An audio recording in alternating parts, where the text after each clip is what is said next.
สวะพี่น้องเอ้ยอ๋อถูก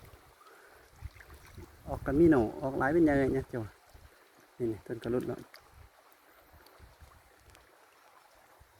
หรือว่าในก็รอดไป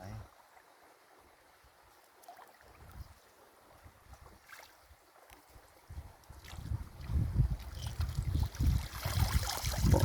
อเขาสวะเลยมาดู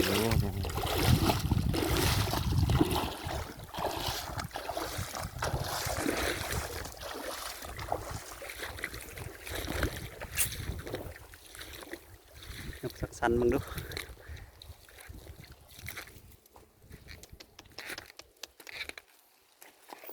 บาทเดียวประมาณ30-40ตัว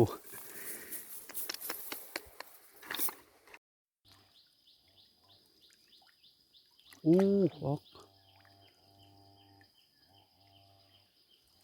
ไอ้ยาปอดหลายบาททำอิฐนี่มันอยู่แฮะเนี่ย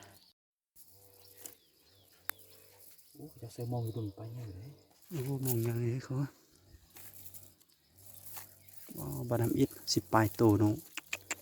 ผ่าแตกมาแล้วใครบ้างเนี่ยเจ้า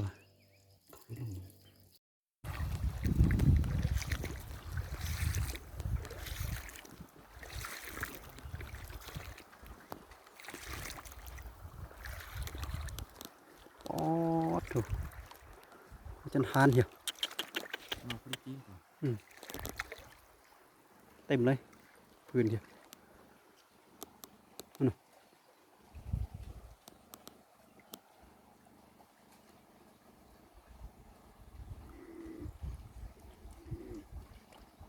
นี่คนอยู่นะ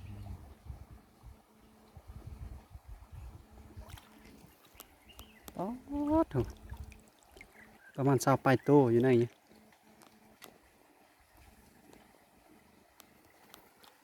ควงบันเดียวพี่น้องเอ้ย